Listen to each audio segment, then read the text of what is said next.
당내에서는 이제 4월밖에 남지 않았지만 선거도 잘 마무리해야 되고 선거 이후도 염두에 둬야 될 거기 때문에 그 관련된 내용을 잠시 좀 얘기를 나눠봤으면 좋겠습니다.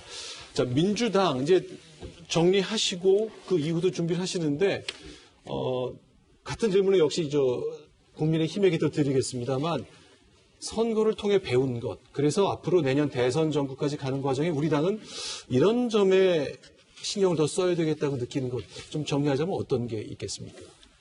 역시 이제 얼마 전에 박성민 우리 대표께서 글을 쓰셨던데 결국 신뢰라는 그런 상징 자본, 도덕성이라는 상징 자본을 이렇게 급격히 저희들이 잃어버렸다라고 지적을 하셨습니다. 이 부분 빨리 어떻게든 간에 저희들이 빨리 회복하도록 하겠습니다. 그 다음에 결국은 국민의 삶을 조금이라도 더 나았게 하는 그런 유능함, 이 부분에 대해서는 저희들 그동안 아까 부동산 문제라든가 혹은 그동안 쭉 누적적으로 내려온 어떤 이런 공직을 이용한 어떤 부정과 부패라든가 이런 부분에 대해서 단호한 칼날을 보여주지 못했습니다. 지금 그동안 어떤 사법개혁이나 혹은 검찰개혁 등등의 모든 꿈이 결국은 이 국민들의 좀 더 건강하고 깨끗한 투명한 그런 나라를 만들자는데 그 꿈에 대해서 우리들이 제대로 아직까지 실적을 보여주지 못했습니다. 이런 등등을 비롯해서 저희들이 부족한 부분들을 빨리 어떻게든 간에 지금 부족한 대로 중간 선물, 어떤 중간 결과물을 내놓고 또 계속 이어갈 부분은 뭐다 이렇게 국민들에게 호소를 드리겠습니다. 그러면서 이제 그 과정에서 우리 후보들이 아까 지금 여러 대표님이나 교수님 또 우리 위원님께서 말씀하신 대로 저희들이 부족한 부분에 대한 우리 나름대로의 반성에 이게 있어야 되겠죠. 그 부분을 내놓고 국민들이 다시 한번 이 집단에 대해서 또 이 정당에 대해서 이 정치 세력에 대해서 기대하는 바와 꿈꾸는 바가 뭐다라는 그걸 명확하게 드러내는 또 후보들 간에 그런 걸 내놓고 경쟁할 수 있도록 그걸 만들어 보겠습니다. 지금 이제 유능함이란 말씀 하시니까 번뜩 생각이 나는 건데 사실 이 자리에서 연초에 진중권 교수 모시고 보수를 말한다 얘기했을 때 주류가 바뀌었다. 보수가 더 이상 주류가 아니다. 민주당과 진보 쪽에 우수한 인재가 더 모이고 있다. 따라서 유능함은 민주당 쪽에 무게가 더 있다고 그 바뀐 걸 보수가 깨달아야 된다. 그 얘기를 하신 게 기억이 나거든요. 그런 책임감과 책무감 그 연장에서 말씀하신 걸로 제가 좀 이해를 하겠습니다. 예, 그게 집권 여당의 또 숙명 같은 것입니다. 그렇죠. 예. 많은 유럽의 선진 정당들도 진보 정당이든 뭐든 간에 자신들이 집권을 하면 자신들의 철학만을 자신들의 가치만을 고집할 수 없는 것이 정치 현실이지 않습니까? 그 과정에서 외연을 넓히고 국민들의 삶이 조금 더 윤택해진 그런 경험들이 있습니다. 네. 진 교수님께서 연초에 보수가 유능함을 잃었다라고 이제 말씀을 하셨고 다른 자리에서 그런 말씀하셨는데 보수 정당이 유능함을 잃었다는 거는 그거는 정말 뼈아픈 겁니다. 왜냐하면 어느 나라든 보수 진보가 있으면 제가 보기에는 그 나라가 발전을 하려면 보수가 6 내지 7, 진보가 한 3 내지 4 정도로 가는 게 저는 맞다고 생각합니다. 그러는 토대가 저는 보수 세력의 유능함에 있고 나라를 바치는 두 기둥이 이제 안보하고 경제인데 안보하고 경제를 해결해 나가는데 보수가 정말 유능함을 보이지 않으면 그거는 보수 자격이 없다고 저는 생각을 합니다.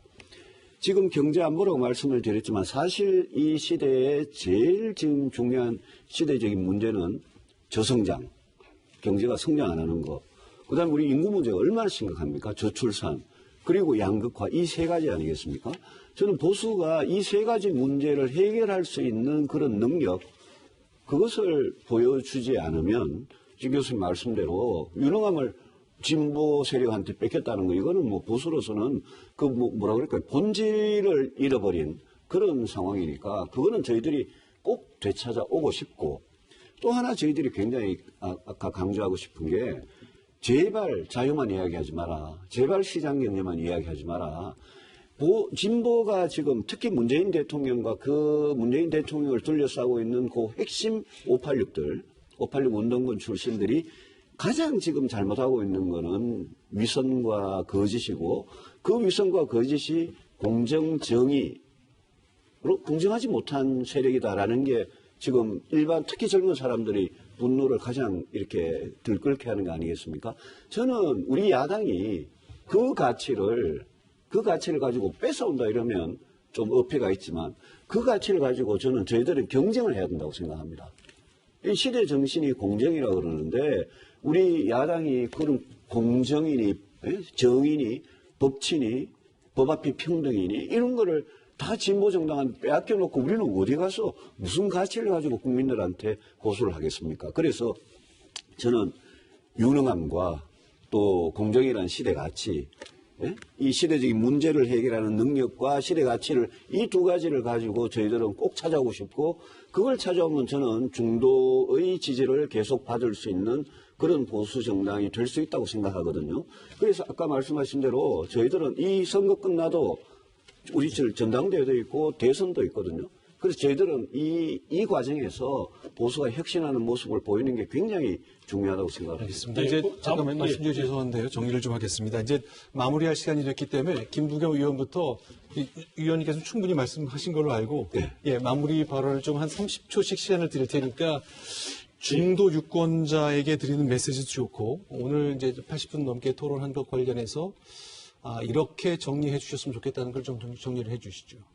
예, 결국은 방금 위원께서 말씀하신 대로 보수와 진보 또 그리고 그것을 지켜보는 심판자로서의 중도까지 한다면 결국 안보, 경제 또 한 국가를 끌고 가는 가치에 있어서의 어찌 보면 서로 당당함이고 건강한 경쟁일 것입니다.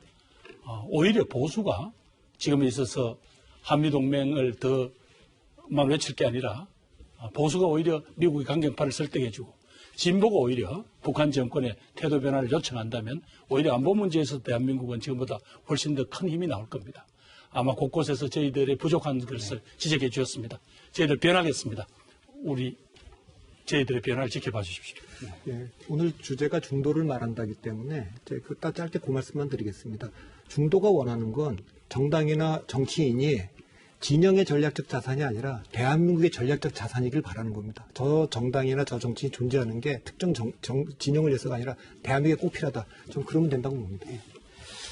그 두 당한테 바라는데 중도의 목소리가 이런 겁니다. 지금 대한민국은 대한 국민이 없어요. 절반은요 종북좌파고요. 나머지 절반은 토착이고요. 대한민국에 국민이 없어요. 둘이 이렇게 싸우다 보니까 부동산 문제도 그렇거든요. 지금도 뭐라 그러냐면 투기 못 막았다고 투기 세력 지지하냐? 이렇게 투기 세력으로 낙인을 찍거든요. 이런 방식이 아니라 지난번에 부동산 것도 합의해서 합의 통과를 시켰다면은 부작용도 막고 지금 그 책임도 나눠질 수가 있었는데 이게 국민들이 원하는 게 바로 그런 정치라는 점 말씀드리고 싶습니다. 알겠습니다. 자, 지금까지 80분 가까이 이제 열띤 토론을 들어봤고요. 저희 채널A의 특별 기획이죠. 중도를 말한다. 오늘은 중도를 주제로 다뤘지만 사실은 우리 결국 모두의 이야기를 해주셨습니다. 오늘 토론이 이번 수요일 큰 투표를 앞두고 아직 결심을 했건 못했건 여러분들의 표심을 결정하는데 좋은 판단의 기준이 되셨기를 바라겠습니다. 중도를 말한다. 여기서 마무리 짓겠습니다. 네 분 패널께도 깊은 감사의 말씀드립니다. 고맙습니다.